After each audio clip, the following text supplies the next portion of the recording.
Hello student, this is Anita Rathod. Today we are starting new topics of second chapter. First, basic type of error, random errors. Second, other types of error, absolute error, relative error and percentage error. तो first है random error.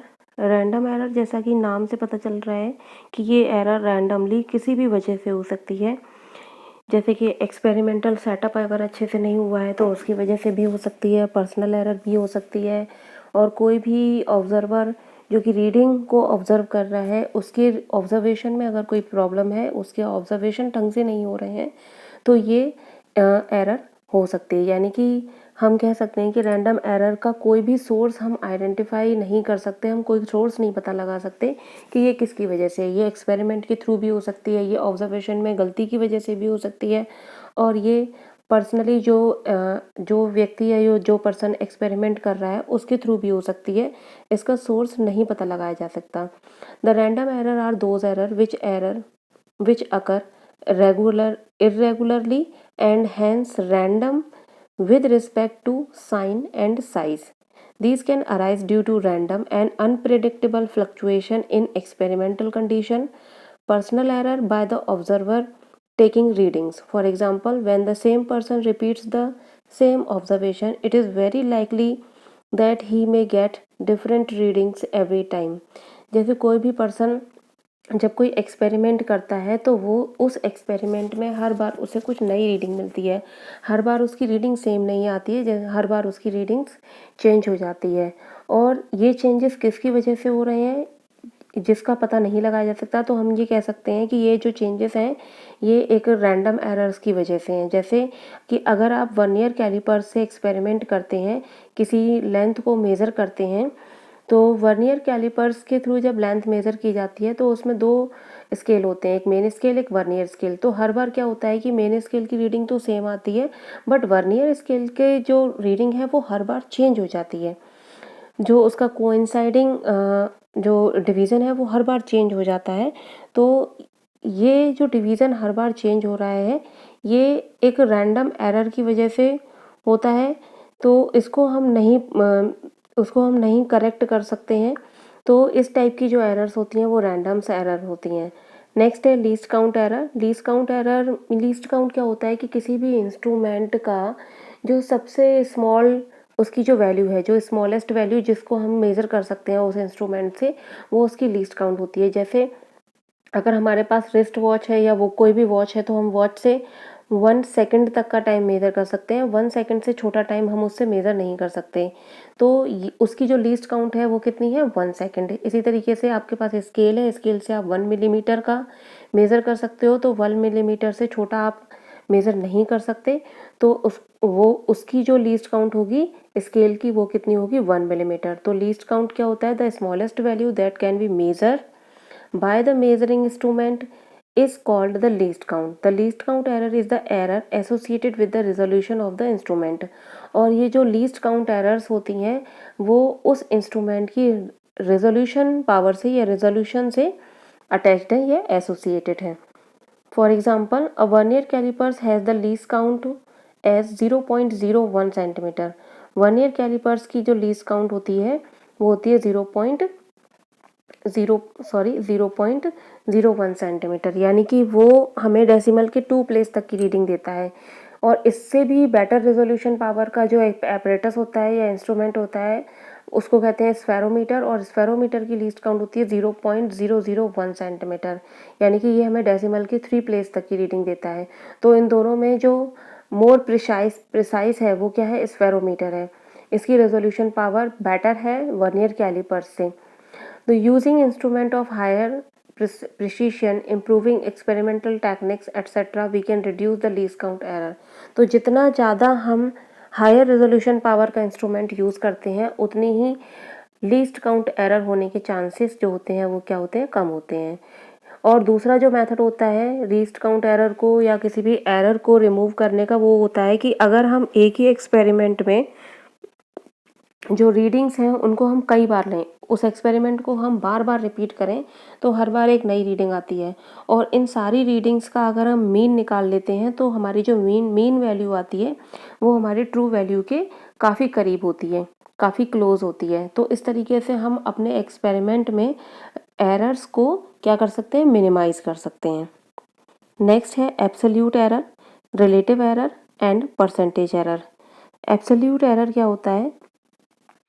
The magnitude of the difference between the individual measurement value and the true value of the quantity is called the absolute error of the measurement. Absolute error means, मान लीजिए suppose कि हमारी जो value है, true value, वो है 3.21 और हमने जो एक्सपेरिमेंट किया है उसमें हमारी वैल्यू आ रही है 3.22। उसी को हमने दोबारा रिपीट किया 3.23, फिर से हमने रिपीट किया 3.24, अगेन हमने रिपीट किया तो 3.22 दोबारा से वही आ गया। तो हमारी जो एक्यूरेट वैल्यू है, जिसको हम कहें कि हमारी ट्रू वैल्यू है, वो क्या है 3.21, और हमारी जो एक्सपेरिमेंटल वैल्यू है वो ये सारी हैं जो नीचे दे रखी हैं।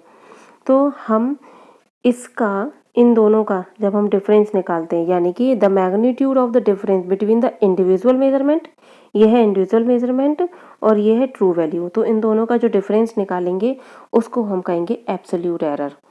सो the magnitude of the difference between the individual measurement value and the true value of the quantity is called the absolute error of the measurement। इसी तरीके से इसका और इसका जब आप डिफरेंस निकालोगे तो वो एक दूसरी एब्सोल्यूट एरर हो जाएगी। अब ट्रू वैल्यू का और हम इसका अगर एक निकालेंगे डिफरेंस, तो ये एक तीसरी एब्सोल्यूट एरर हो जाएगी। अब इस तरीके से हर सबके लिए एब्सोल्यूट एरर जो होगी वो अलग अलग आ जाएगी।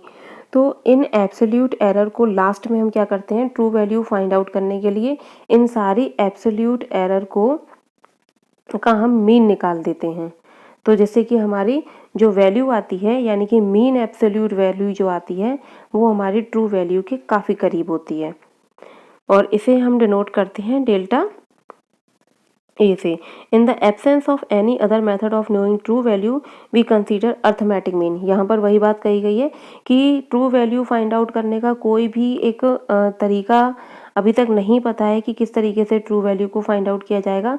तो हम ट्रू वैल्यू को फाइंड आउट करने के लिए क्या करते हैं, अर्थमेटिक मीन ले लेते हैं, अर्थमेटिक मीन ले लेते हैं और उसको हम ट्रू वैल्यू मान लेते हैं।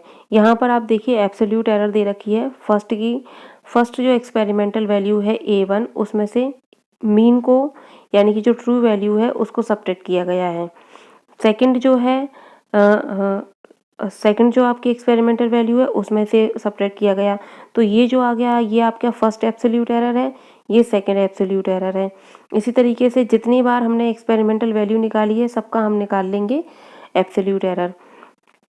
दिस डेल्टा ए, यानी कि ये जो एब्सोल्यूट वैल्यू होगी वो कभी किसी एक्सपेरिमेंट में पॉजिटिव भी हो सकती है, कभी किसी एक्सपेरिमेंट में नेगेटिव भी हो सकती है। मीन्स जैसे कि आपने 3-21 आपकी ट्रू वैल्यू है, इसमें से आपने सब्ट्रैक्ट कर दिया 3.20 जो कि आपकी क्या है, एक्सपेरिमेंटल वैल्यू है, तो ये आंसर प्लस आ गया। अब सेकेंड टाइम में आपने क्या किया, आपकी ट्रू वैल्यू है 3.21 और आपने सब्ट्रैक्ट किया 3.22, तो यहाँ पर जो आंसर आ जाएगा वो आ जाएगा नेगेटिव। तो इस तरीके से ये जो होगा वो आपका पॉजिटिव भी हो सकता है, नेगेटिव भी हो सकता है, लेकिन एब्सोल्यूट एरर में हम इसको मॉड साइंस के थ्रू ले लेते हैं, यानी कि इसकी वैल्यू हम हमेशा क्या लेते हैं, प्लस ले लेते हैं।